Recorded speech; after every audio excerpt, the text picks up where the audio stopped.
Namo tassa bhagavato arahato samma sambuddhassa. Namo tassa bhagavato arahato samma sambuddhassa. Namo tassa bhagavato arahato samma sambuddhassa. Aneka jati sangsarang sandhawisang anibisang garang gawe santo dukha jati punap punang.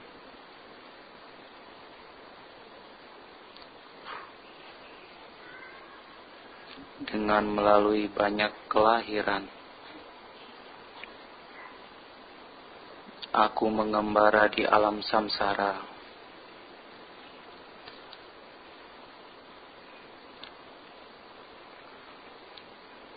Telah lama aku mencari, tapi tidak menemukan pembuat rumah ini. Sungguh menyakitkan kelahiran yang berulang-ulang. Dikutip dari Dhammapada syair 153.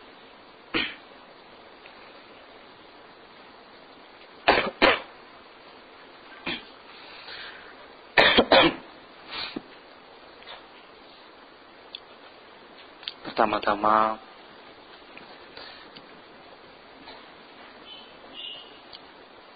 yang saya hormati kepada para bapak ibu sekalian yang berbahagia, terimalah salam kasih dalam dhamma dari saya, Soti Hotu Namo Buddhaya.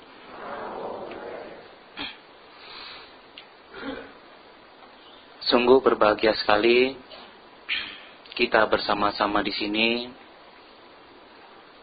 berkumpul di sini, disatukan keyakinan oleh Sang Tiratana, Buddha, Dhamma, serta Sangha.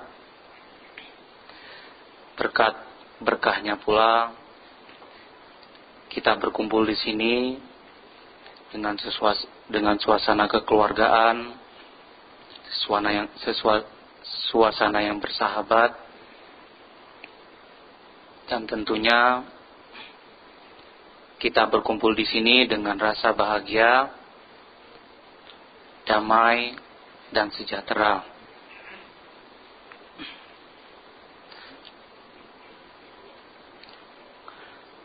Kepada Bapak, Ibu, dan saudara-saudari sedama yang berbahagia,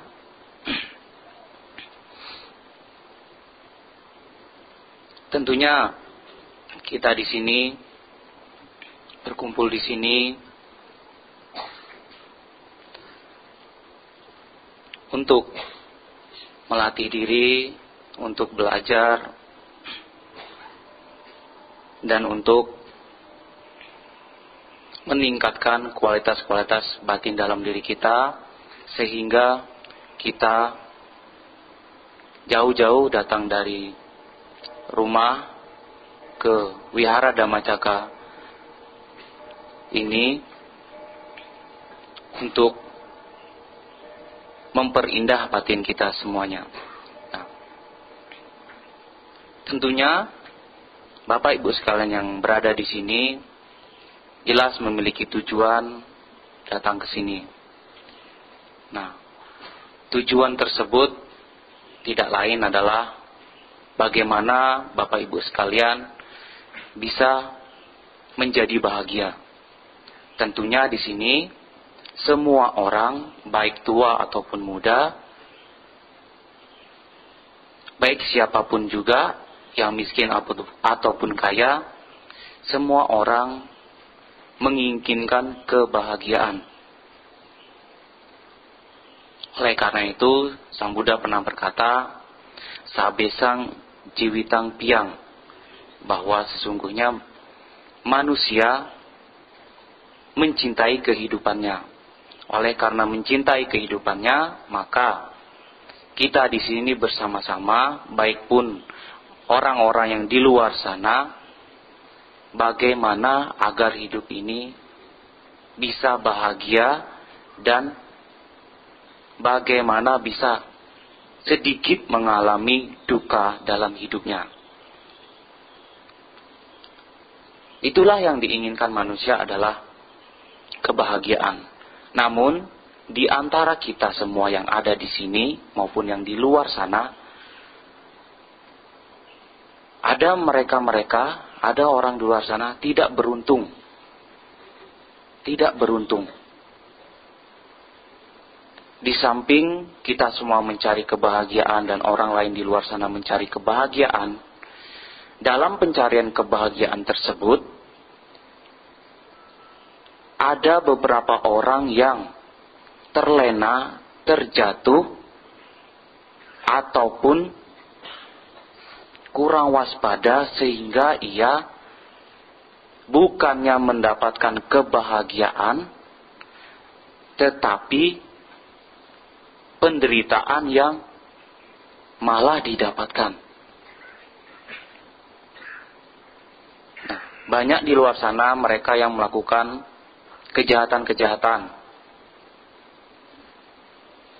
Dan apesnya mereka yang melakukan kejahatan tertangkap dan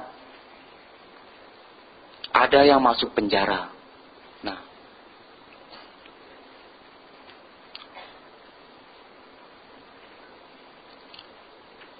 oleh karena itulah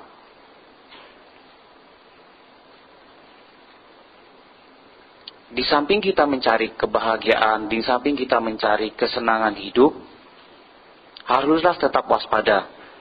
Haruslah tetap berhati-hati dalam mencari kebahagiaan.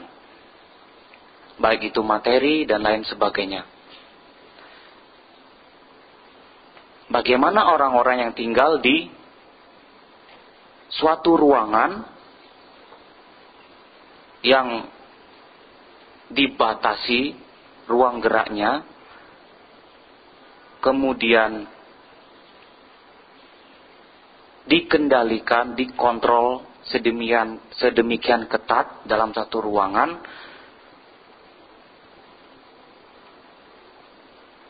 yang kita bisa sebut, yang sering kita dengar, sudah akrab di telinga kita adalah tempat tersebut adalah penjara. Bagaimana kehidupan mereka, bagaimana sengsaranya kehidupan mereka di sana.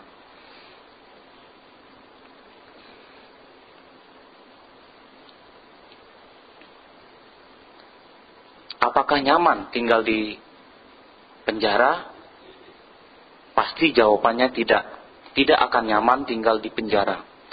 Seberapapun mewah penjara tersebut, seberapapun nyaman penjara tersebut, seberapapun orang yang masuk penjara melengkapi ruangannya dengan berbagai macam yang bisa menghiburnya, tetap saja penjara itu tidak nyaman untuk ditinggali. Maka sebagian besar dan semua orang yang tinggal di sana semuanya ingin terbebas.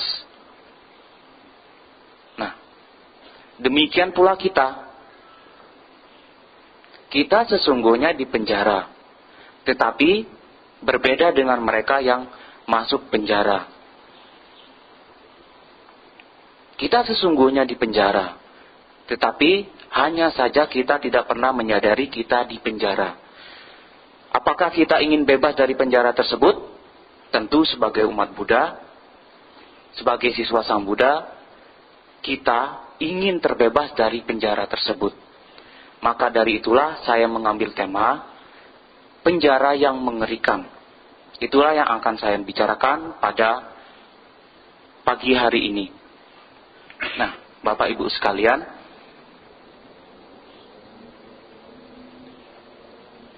apabila kita mencari pengertian dari penjara tersebut adalah sebuah tempat bangunan yang diisi oleh orang-orang terhukum. Itulah pengertiannya. Nah, Tadi saya katakan, apakah nyaman tinggal di penjara? Sama sekali tidak nyaman. Di penjara tersebut, bukan hanya 1 atau 2 orang yang saja tinggal di sana, tetapi banyak orang yang tinggal di sana. Banyak sekali. Mungkin kalau bisa disebut masyarakat penjara yang paling tepat. Apabila kita sudah membicarakan tentang masyarakat penjara, tentu di sana kita mengetahui banyak sekali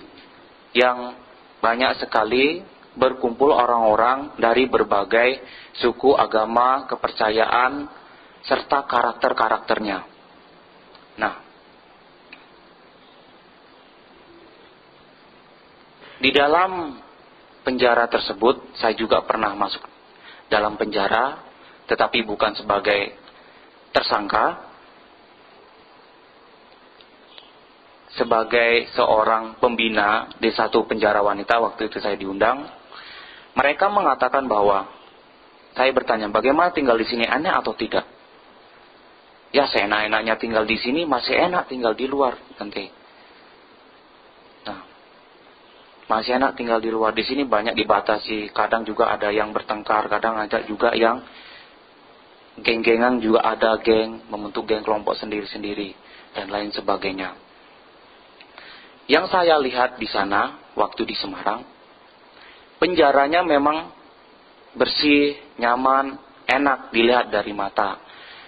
Tapi apabila kita bertanya kepada penghuninya sendiri, tidak demikian. Sangat berbeda sekali. Itu penjara wanita. Penjara wanita.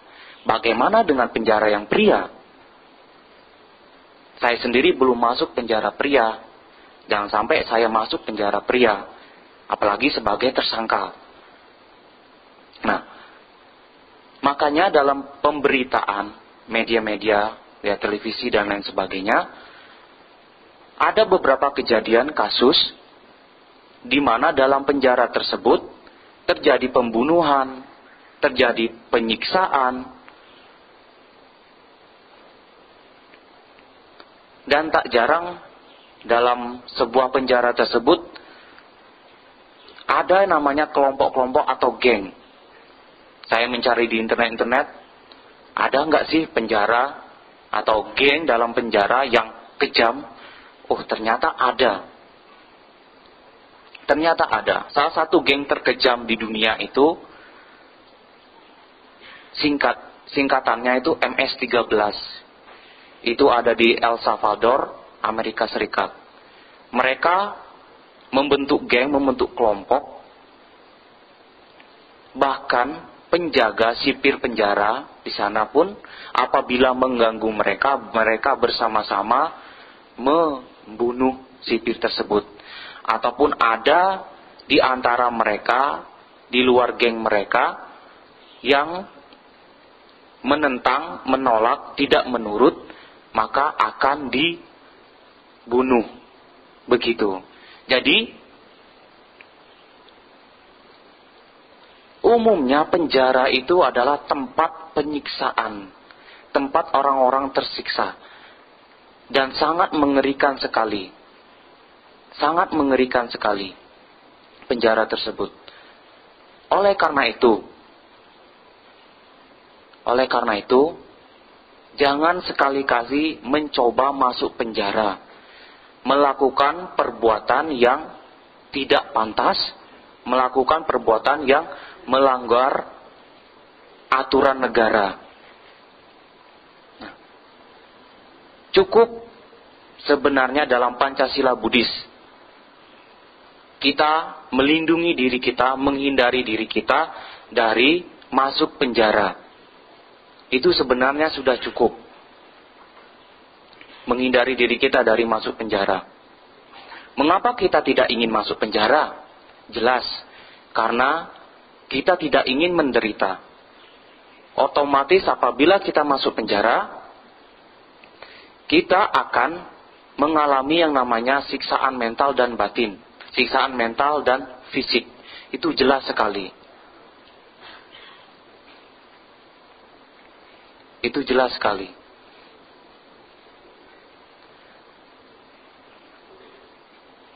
Dan mengapa saya katakan bahwa manusia tidak ada yang mau dihukum penjara, yang tidak mau masuk penjara. Oleh karena kita tidak mau disiksa, oleh karena kita tidak mau yang namanya merasakan penderitaan. Oleh Sang Buddha mengatakan bahwa sabe tasanti dan dasa, bahwa semua orang takut akan hukuman. Hukuman di sini artinya adalah penderitaan. Jadi kita di sini semua tidak ingin yang namanya mendapatkan penderitaan. Tetapi ada orang-orang di luar sana yang namanya kita sebagai manusia, tentu kita menginginkan kebahagiaan. Tetapi terkadang dalam pencarian kebahagiaan, apabila tidak dikendalikan, salah-salah kita bisa terjatuh, salah-salah kita bisa melakukan perbuatan-perbuatan yang mengantarkan kita pada penderitaan. Salah satunya adalah masuk penjara tadi. Nah, itulah mengapa Sang Buddha menyarankan kita untuk melatih moral. Apapun itu. Tentunya dalam agama Buddha jelas Pancasila bagi umat awam, jelas itu, untuk ditaati betul-betul. Nah, itu penjara yang ada di dunia ini. Penjara yang ada di dunia ini pun kita, apabila kita membayangkannya, apabila kita melihat orang-orang yang masuk penjara, kemudian mendengarkan cerita mereka, kita akan menjadi takut, menjadi ngeri masuk penjara.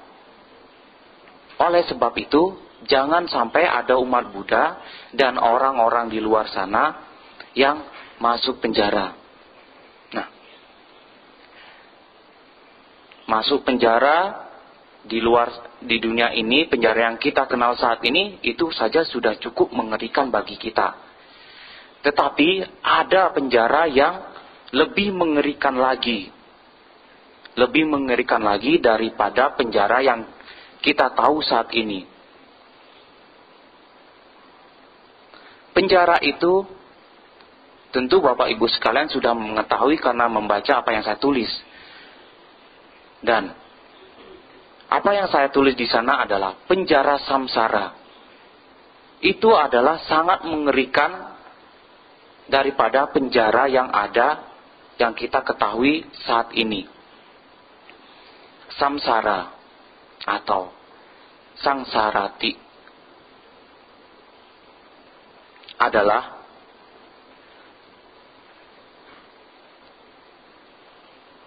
sebuah atau suatu proses dari tumbuh lahir, atau bahasa singkatnya, sederhananya adalah mengembara, datang lagi dan lagi. Itu artinya datang lagi dan lagi.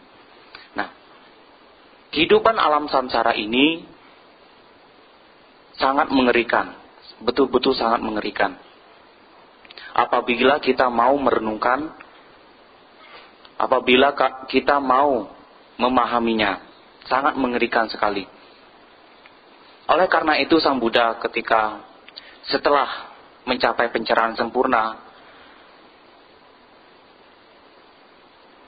mengatakan syair kebahagiaannya bahwa dirinya atau beliau telah menghancurkan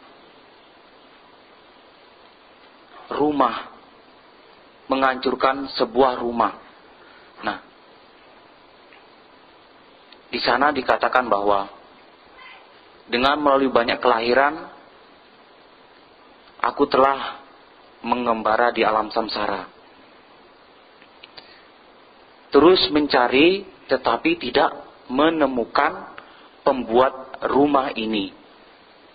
Sungguh menyakitkan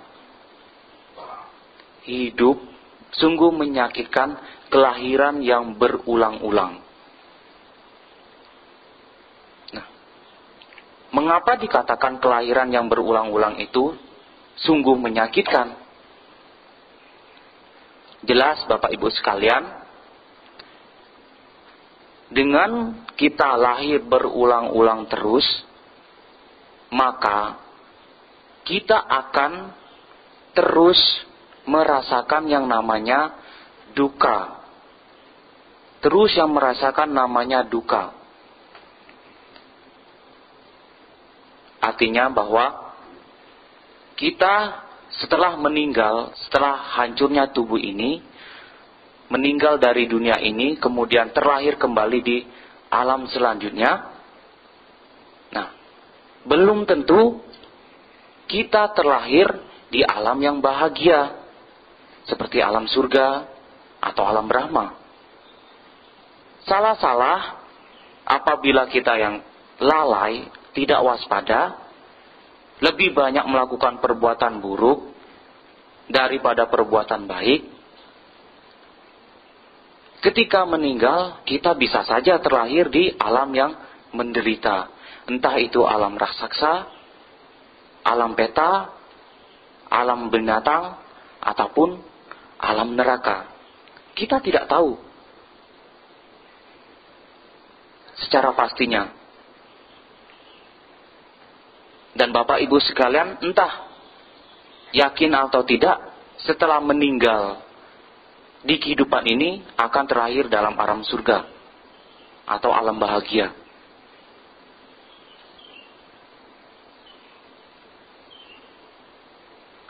Yakin atau tidak, itu jawaban ada dalam Ibu Bapak sekalian.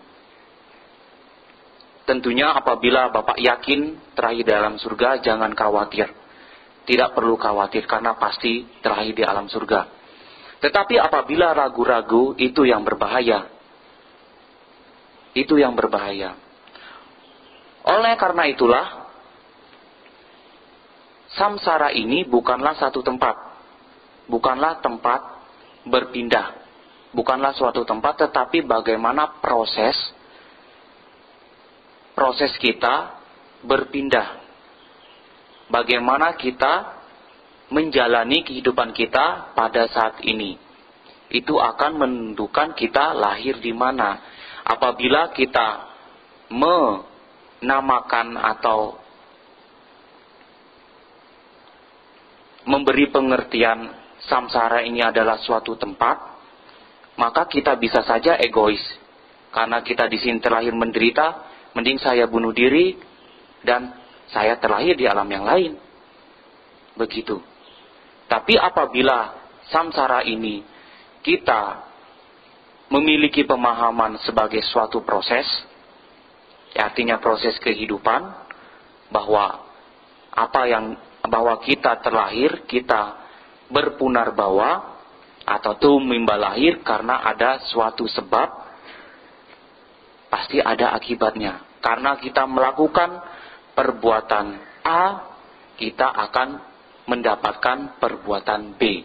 A juga. Nah, demikian pula samsara ini. Apabila kita melakukan perbuatan jahat, pasti akan mendapatkan kehidupan yang tidak layak, yang penuh dengan penderitaan. Demikian pula apabila kita melakukan perbuatan baik, selama hidup melakukan perbuatan baik, maka kita akan mendapatkan kebahagiaan hidup di saat ini ataupun di kehidupan yang lain. Misalkan saja kita terlahir sebagai manusia di alam kehidupan. Misalnya kita sudah hidup sebagai manusia, kemudian kita hidup lagi sebagai manusia. Mengapa dikatakan samsara ini sungguh menyakitkan, sungguh membuat kita menderita? Karena kita akan mengalami yang namanya lahir lagi, yang namanya jadi anak kecil lagi, harus belajar lagi, harus menangis dan lain sebagainya. Belum lagi ketika dewasa dengan banyaknya tanggung jawab, apalagi sudah menikah. Wow, sangat banyak sekali penderitaan yang didapatkan. Banyak sekali hal-hal yang membuat kita menjadi terkadang membuat kita menjadi susah, bersedih, mengeluh, dan lain sebagainya. Terlebih lagi ketika masih hidup, apabila kita ketahuan mencuri, membunuh, berselingkuh, sehingga masuk pengadilan dan masuk penjara, bagaimana lagi sudah kita hidup di sini terkena anicca, duka, terkena sakit lahir tua dan mati, ditambah lagi masuk penjara. Bagaimana beratnya hidup demikian. Oleh karena itu, sebisa mungkin menghindari masuk penjara. Nah, Sang Buddha mengatakan dalam Samyutta Nikaya bahwa lebih banyak mana air mata yang diteteskan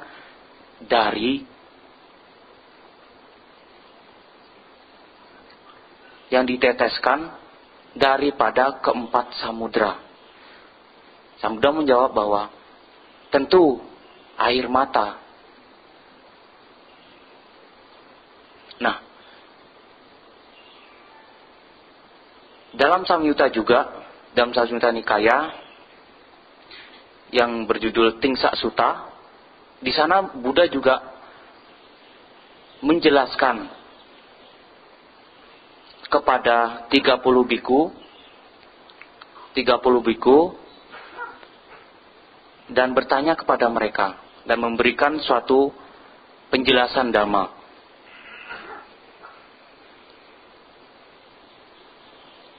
Lebih banyak mana darah yang dikeluarkan dari pemenggalan kepala daripada keempat samudra, air di samudra. Sang Buddha mengatakan bahwa pemenggalan kepala lah yang paling banyak daripada air di empat samudra ini. Mengapa demikian? Karena sudah banyak kelahiran aku, Sang Buddha mengatakan demikian, aku menjadi kambing, aku menjadi sapi, aku menjadi rusa, aku menjadi babi. Dan sebanyak itulah aku pernah dipenggal kepalanya.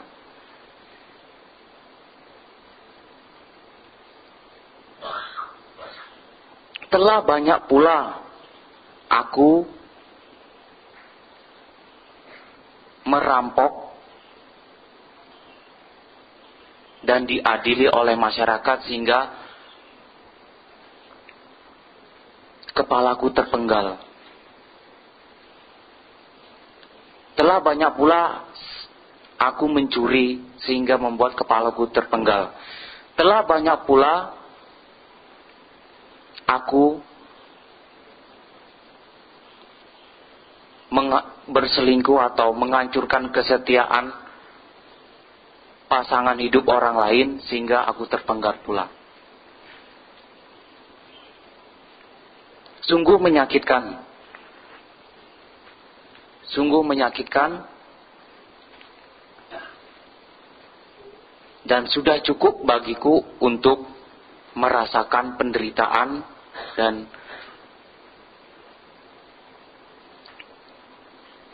oleh karena itulah Bapak Ibu sekalian, kelahiran yang berulang-ulang itu sangat mengerikan.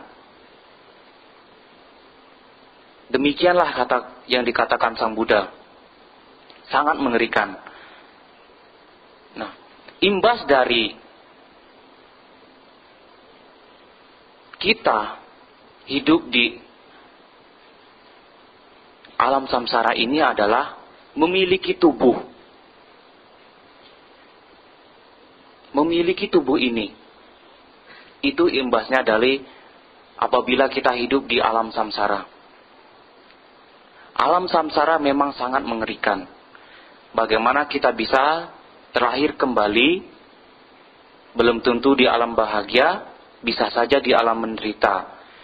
Belum ketika terlahir, misalnya ketika terlahir di alam manusia, belum tentu kita hidupnya terus bahagia, bisa saja kita masuk penjara. Demikian kehidupan ini tidak pasti. Nah, itu mengerikan. Nah, imbas dari hidup di alam samsara ini adalah kita memiliki tubuh ini. Bukan hanya tubuh ini, tetapi kita juga memiliki batin. Itu imbasnya. Sang Buddha mengatakan bahwa memang tubuh ini memberikan kepuasan secara indrawi. Kita bisa makan, kita bisa minum, kita bisa merasakan makan makanan yang lezat, kita bisa melihat tempat-tempat yang indah, kita bisa mendengar suara-suara yang merdu dan lain sebagainya. Tetapi penderitaan yang ditimbulkan jauh lebih banyak ketimbang kebahagiaannya. Mengapa demikian? Tubuh ini pasti bisa haus. Tubuh ini pasti bisa namanya lapar. Nah, itulah yang menjadi beban kita dalam hidup ini. Memang makan itu enak apabila tubuh ini perut kita sudah keroncongan atau lapar, kemudian tidak mendapatkan makanan, bagaimana menderitanya? Kelaparan. Nah, di sini Bapak Ibu sekalian sangat beruntung sekali, masih bisa makan, masih bisa yang namanya milih-milih makanan. Tapi ada negara-negara di sana, contohnya saja Afrika, mereka sangat kelaparan, mereka dan sangat menderita sekali di sana. Makanya di sana banyak orang-orang, bahkan bayi-bayi, anak balita yang menderita busung lapar di sana. Jadi kita di sini sangat beruntung sekali hidup pada saat ini dengan kepemilikan saat ini, sangat beruntung sekali. Nah, di samping tubuh ini memberikan satu kebahagiaan, tetapi penderitaan yang lebih banyak. Dalam bahasa Palinya dibilang asada. Nah, bahayanya itu jauh lebih besar lagi. Yang dimaksud bahaya yang jauh lebih besar ini adalah ketika hancurnya tubuh ini, kita terus saja berulang-ulang kali terlahir di alam yang sesuai dengan apa yang kita lakukan. Yang namanya adinawa. Bahayanya jauh lebih besar. Oleh karena itulah apabila kita tidak bisa mengendalikan diri kita dengan baik, tidak bisa mengendalikan tubuh kita dengan baik, maka perilaku-perilaku jahat itu terkadang muncul dalam diri kita. Dan celakanya Sang Buddha mengatakan bahwa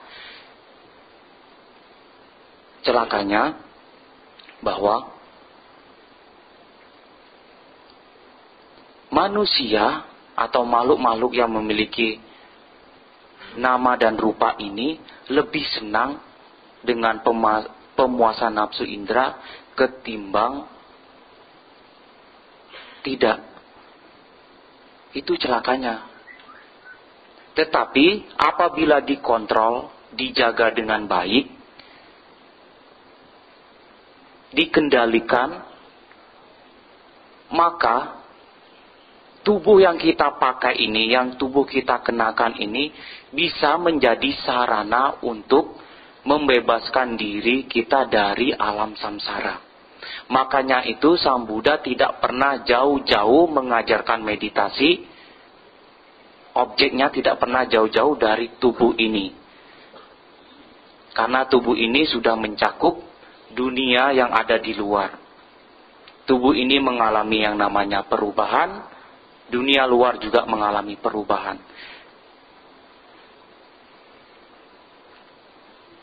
dengan perubahan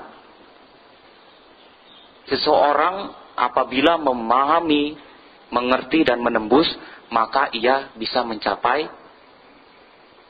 pembebasan dari alam samsara atau yang dikatakan nibbana. Apabila seseorang bisa mengerti, memahami tentang penderitaan secara sempurna, maka seseorang dapat menembus, dapat terbebas dari alam samsara atau mencapai nibbana.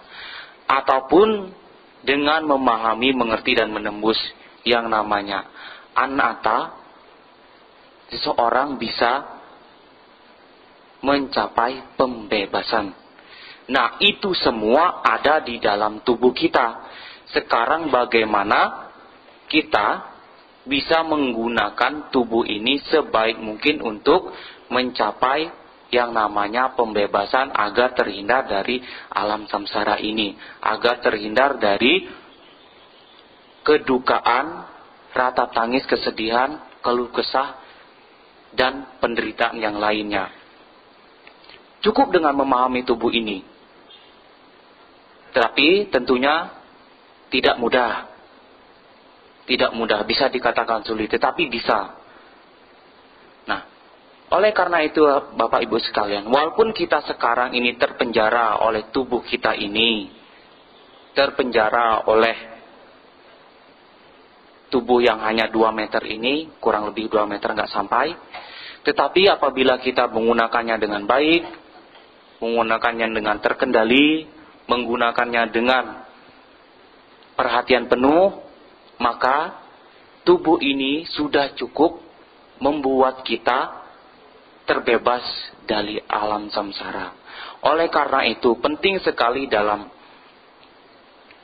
harus diingat, penting sekali pesan terakhir Sang Buddha, bahwa kita harus waspada yang walaupun kehidupan ini adalah perubahan. Tetaplah selalu waspada, karena suatu saat atau unsur-unsur berbentuk nama dan rupa ini sewajarnya mengalami perubahan. Oleh karena itu tetaplah waspada. Mungkin Bapak Ibu sekalian di sini masih terjaga, masih terhindar dari masuk penjara. Tetapi entah nanti ketika keluar dari sini, Bapak Ibu bisa saja karena lalai, karena keinginannya, karena perhatiannya yang kurang kuat, bisa saja Bapak Ibu sekalian pulang dari sini malah masuk penjara. Oleh karena itu, saya mengajak Bapak Ibu sekalian untuk tetap waspada walaupun kita sedang dilindungi oleh kebajikan saat ini, walaupun kita sedang berbahagia saat ini.